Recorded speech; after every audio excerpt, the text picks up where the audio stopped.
What's up, guys? Welcome back to the channel. For today's video, I'm going to talk about WandaVision episode 3. Definitely in the right direction compared to the first two episodes that dropped last week. I did enjoy this episode a lot better than the first two. But I'm kind of just going to run through like my top 10 questions, things I noticed, Easter eggs, all that. And we'll just go from there. Kind of talk about where I think the show's headed and what I think they did correct with this episode and all the little directions that they're kind of paving the way through for. So first off, I think the visual appearance and like the color palette and everything, now that we got our first episode in color, I think they really nailed it in terms of like the set design.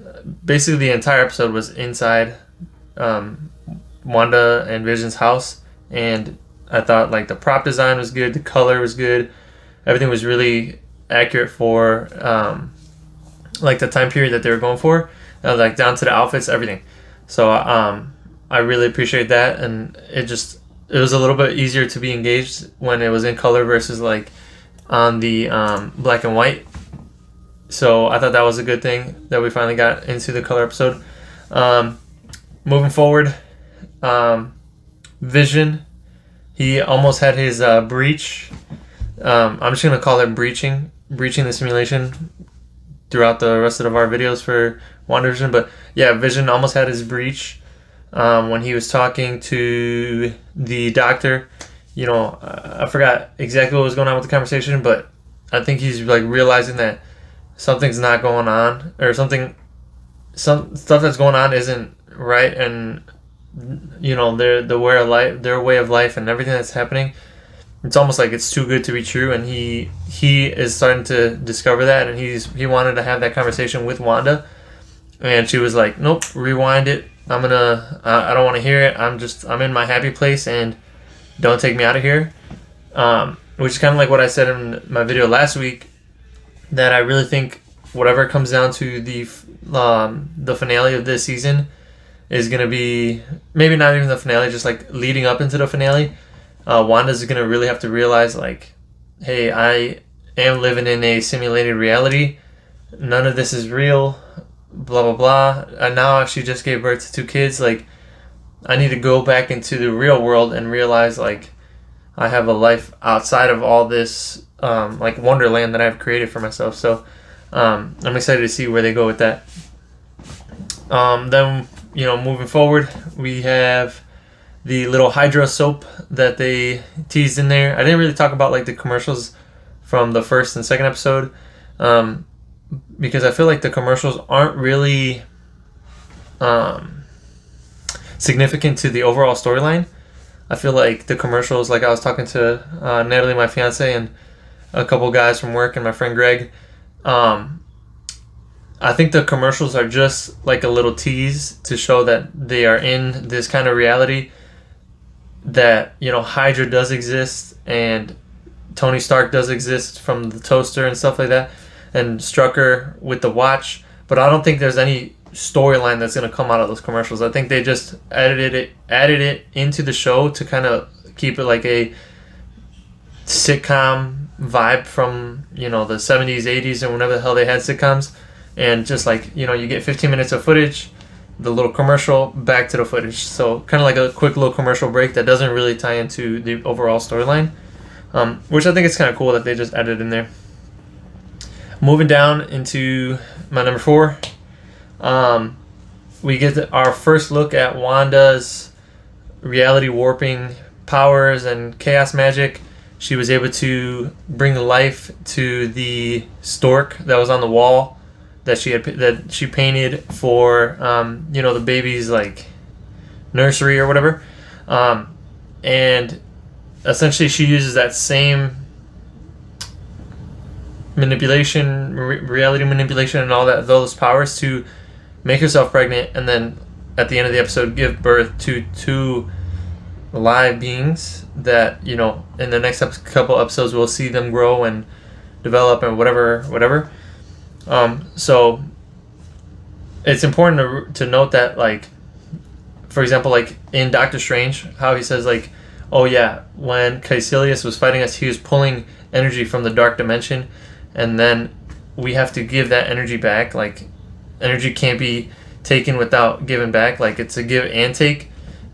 Wanda creating this reality for herself, creating these babies out of like thin air. That energy, that magic has to come from somewhere, so we have to see where she's gonna end up paying it forward, you know. So, and I think that's how shit can hit the fan if she realizes, like, oh yeah, I just created these babies, but maybe they came from the dark dimension, or the energy came from Mephisto, or you know, some whatever the storyline ends up going, she's gonna have to end up paying it forward, and I don't think it's gonna be something that she was prepared to do.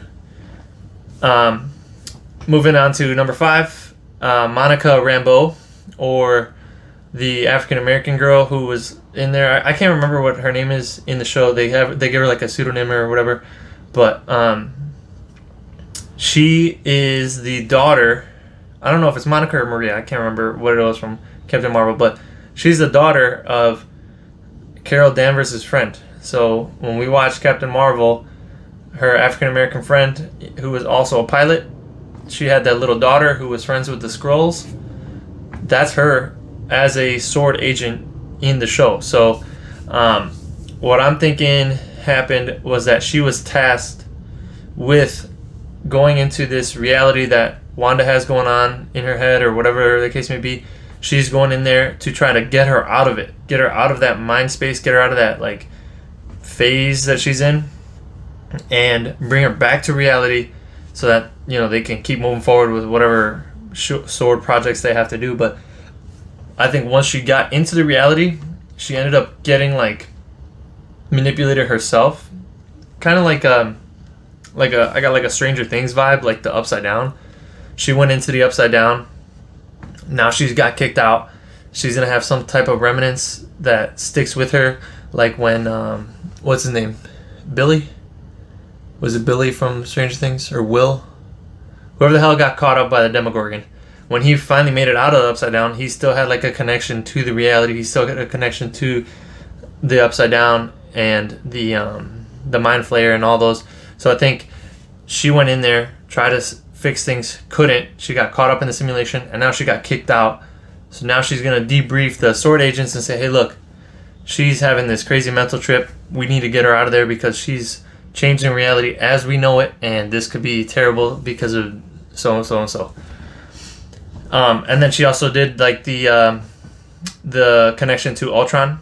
This is the first time, I think, since Age of Ultron. I can't remember if they ever referenced Pietro, other than when I think Hawkeye named his son Pietro. I could be wrong about that, but she said, oh yeah, didn't Ultron kill your brother? And then you can see like Wanda, like in her head, she's like, oh damn, like I'm remembering this, and it's taking me back to a bad place in my life. I don't want to remember it, so I'm gonna banish you from this reality because you're trying to like poison me. It's like a virus. You're bringing this negativity into my wonderland, and I can't have that. You're out of here.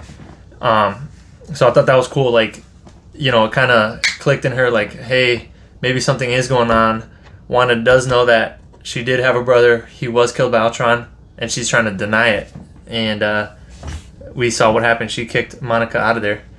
And then while that's happening, you see Vision talk to Agnes and the other neighbor, and they, or at least the African American neighbor, I forgot his name as well, but I think they also know they're in the simulation.